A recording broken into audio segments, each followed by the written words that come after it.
자, 여러분 안녕하세요. 신디입니다. 반갑습니다. 여러분들 그런 경험 있으시죠? 내가 평소에 95 사이즈를 입어. 그래서 A 브랜드 가서 95를 입었는데 B 브랜드 가니까 95가 안 맞네. 95도 100도 안 맞네. 뭐 이런 경험이 있을 거예요. 이런 거는 누구나 있어야 정상이고 옷을 좀 많이 입어보신 분들은 당연히 있을 거고. 근데 이런 것들을 나한테 잘 맞는지 안 맞는지 그 기준을 어떻게 설정하느냐에 대한 방법을 알려드리도록 할게요. 자켓을 기준으로 말씀을 드릴게요. 한번 들어보세요. 요 앞에 있는 요거를 라펠이라고 합니다. 라펠이라고 하는데 여러분들이 이제 TMI를 잠깐 풀어보면 한 땀 한 땀 그런 얘기 들어보셨죠? 그 한 땀 한 땀은 사실 요 라펠에서 나온 얘기라고 할 수 있어요. 이 라펠이라는 건 여기 보시면 지금 둥글게 살아있는 거 보이세요? 요 부분이 꽉 안 눌려있고 둥글게 살아있죠. 이 이유는 일부러 그렇게 한 겁니다. 싼 옷들은 여기가 완전 꽉 접혀 있어요. 근데 그거는 싸서 그래요. 그러니까 여기를 그냥 일반 심지를 대가지고 다리미로 그냥 스팀을 쳐버려서 그런데 여기는 조금 두꺼운 심지가 들어가고 여기에 팔자뜨기를 해요. 한자로 팔자를 이렇게 해가지고 아주 여러 개를 넣습니다. 그래서 이 장력을 이용해서 옷이 부드럽게 넘어오도록 설계가 되어 있어요. 대단한 손길이 필요하겠죠. 물론 요즘에는 기계도 있긴 합니다. 팔자뜨기 기계 있긴 하지만 아무튼 그래요. 근데 이 라펠이라는 게 우리가 단추를 이렇게 잠궈 보면 가슴을 대각선으로 이렇게 지나가죠. 대각선으로 지나가는데 가슴이 튀어나와 있단 말이에요. 물론 아닌 남성분들도 많지만 저 같은 경우엔 그래요. 여성복에선 더 하겠죠. 그렇게 됐을 때 이 라펠이 이렇게 지금 부드럽게 떨어지고 있는데 얘가 이렇게 꺾인다면 지금 꺾이는 거 보이시죠? 이거는 이렇게 꺾인다면 이거는 나한테 맞는 옷이 아니라는 판단을 하실 수 있는 겁니다. 그래서 여러분들은 쇼핑을 가시면 그 브랜드를 처음 접하실 때는 항상 자켓을 먼저 입어보세요. 그리고 싱글 버튼, 단추가 2개 있는 싱글 버튼 자켓은 항상 위에 단추 하나만 잠그시는 거기 때문에 윗단추 하나를 이렇게 잠궜을 때 이 라펠이 꺾임이 있는지 없는지 그것 하나만 판단하시면 됩니다. 그래서 이 라펠이 꺾임이 없이 잘 떨어진다면 그 브랜드의 상의 체형, 상의 패턴들은 내 몸의 체형에 잘 맞는 옷이구나 라고 판단하시면 되는 겁니다. 이 라펠이라는 건 기본적으로 꺾이지 않게 설계가 되어 있어요.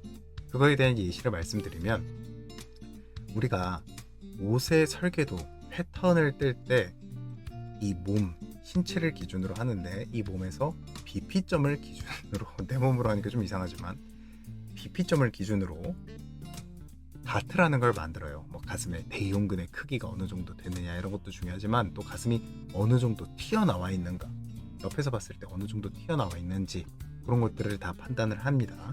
그래서 제가 종이로 쉽게 한번 설명을 드려볼게요. 제가 그냥 A4 용지 한 장을 이렇게 잘라놨어요. 한 1.5cm 정도 잘라놨는데 이런 걸 보통 다트라고 해요. 그래서 몸에 굴곡이 있는 부분을 자연스럽게 흘러가게 하기 위해서 이 다트라는 걸 넣었는데 1.5cm 정도 잘랐을 때 이 부분을 이렇게 연결을 해봅니다. 두개를 붙여서 옆에서 보시면 이 정도 튀어나와 있죠. 근데 이거에 대한 양이 다트량이 만약에 이렇게 더 많아진다면 이게 1.5cm가 아니라 한 3.5cm 이렇게 깊어진다면 아까에 비해 훨씬 더 많이 튀어나온 걸 볼 수 있죠. 자, 1.5cm 3.5cm 확인이 되시죠?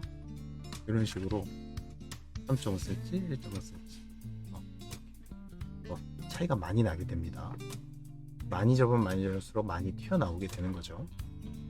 그래서 이렇게 확인을 할 수 있는데 가슴이 큰 사람들의 체형에 대해서는 이렇게 다트량이 많아져야 되는 거죠. 그래서 하나의 예시로 우리나라 옷보다 미국, 캐나다, 그러니까 해외 브랜드의 옷들은 다트량이 더 커요.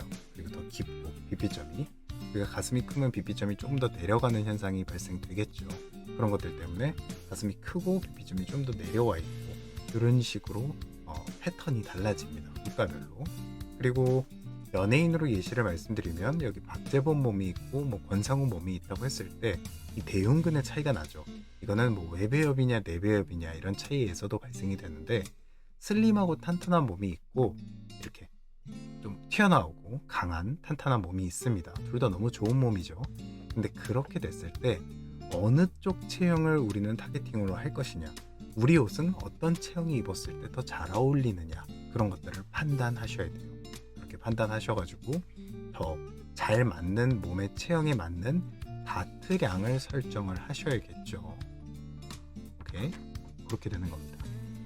그래서 여러분들이 옷을 제작하실 때는, 특히 상의를 제작하실 때 중요한 건, 우리가 정확하게 제가 말씀드린 걸 판단하셔서 참고하셔서 이렇게 자켓을 제작을 했다고 쳐볼게요. 입었을 때 라펠이 꺾임이 하나도 없구나 라고 판단되는데, 다음에 또 자켓을 만들거나 코트를 만들거나 그런 상의 관련된 셔츠라거나 블라우스라거나를 만드실 때 이 자켓을 만드셨던 패턴을 그대로 가져가시고 그걸 참고해서 제작하실 수 있도록 하는 겁니다.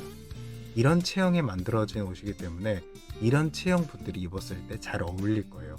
그리고 그런 뮤즈를 쓰셨겠고 그런 모델을 쓰셨겠고 그런 옷들이 계속 나올 수 있도록 패턴에서 노력을 해주셔야 되는 겁니다.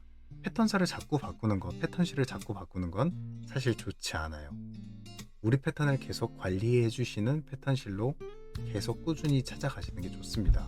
자켓을 만들 때는 특히 꺾임의 정도를 계속 유지한 채로 기본 패턴을 만드시고 이거를 꾸준히 끌고 가시는 노력을 하셔야 됩니다. 제가 그 브랜드 메인 패턴 만드는 법, 기본 설계 패턴 만드는 법에 대해서 영상을 한번 올려드렸으니까 그 영상도 한번 참고해 보시고 또 이것도 참고하셔서 여러분들이 계속 꾸준히 고정 고객을 끌고 갈 수 있는 방법을 연구해 보시길 추천을 드릴게요.